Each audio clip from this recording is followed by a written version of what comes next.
800 quid, it's getting into the big money here, and this build certainly shows it with its insane performance. So make sure to drop a like rating and subscribe, but without any further ado, let's get into the £800 gaming PC build for the months of May and June 2016. And with any build, it starts with how it performs. This build will smash the latest AAA titles at 720, 1080, 1440p and 2160p, so right the way up to 4K. 1440p at ultra settings is the preferred resolution, and you really aren't going to be gaming at resolutions any lower than 1080p without achieving over 100 frames per second. This build will smash, of course, the older titles such as World of Warcraft, League of Legends, Minecraft and CSGO at up to about 400-500 frames per second as well, alongside The Witcher 3, Star Wars Battlefront, Battlefield Hardline, GTA 5, all that kind of stuff at over 100 FPS. So if you've got something like 144 frames per second monitor, then this build is a great option. But let's get straight into the parts for this build and kick it off with the CPU. The CPU I went for is the Intel Core i5-6500. It's a quad-core CPU clocked at 3.2 GHz, which is really nice. 4 GHz or 3.7 GHz would be preferred, however 3.2 is absolutely fine. The CPU isn't overclockable, but that doesn't really matter because at this price range we are still trying to get the most performance for the money, and the fact that it's quad-core makes it compatible with all of the latest AAA titles.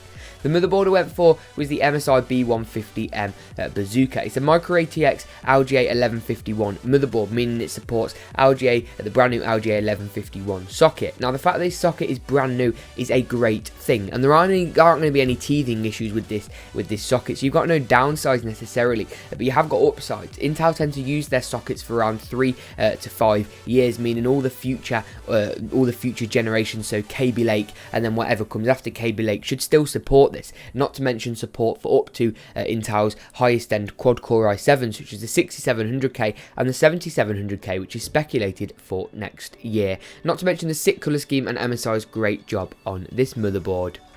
For RAM, I went for Kingston HyperX Fury. I went for 18GB DIMM at DDR4 2133 MHz speed, which is absolutely fine for DDR4 RAM. I remember when I bought my first stick of DDR3 2 years ago, 8 gigs cost me 60 quid. This is costing less than 30. You can't go wrong. Pick yourself up a stick of this.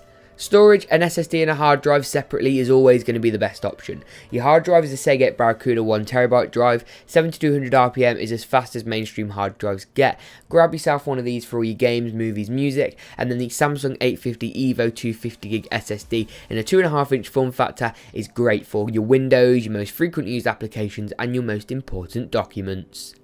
The video card I went for was the Sapphire Radeon R9 390X 8GB Tri-X video card. This card is insane. Sapphire have done a sick job on this video card, and the R9 390X is AMD's highest 300 series card without going through up to the Fury and the Fury X and the Fury Nano line. The fact that it's got 3 fans means this thing is super cool, and we've gone for a case that, of course, that accommodates the monstrous length of this graphics card. An absolute beast. The case I went for was the NZXT S340, if I can speak. I went for a black and red one, however you can get it in black and blue, black and green Razor Edition, white, or also a couple of other colours as well. Based off of the NZXT H440, the S340 is a great option. It's one of my favourite cases of this year, only behind the Fantex Enthoo Pro, which is completely overkill and too expensive for this build.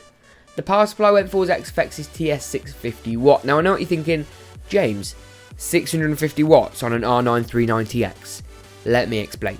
Now, because we've gone for an Intel CPU, things are much less power hungry, and because you're not going to be overclocking that CPU, you're not using any more power up there. AMD have really cut down on the amount of power necessary for their graphics cards, and this build in total only consumes 435 watts, meaning even if you overclock the graphics card to hell and back, you aren't going to have any problems on this power supply, and it's gold certified, guaranteeing an output of over 90 or 95% as well. If you want to view my review of the XFX XXX Edition 850 watt power supply, go and check that out on the channel as well. I love XFX's stuff, and this power supply is no exception.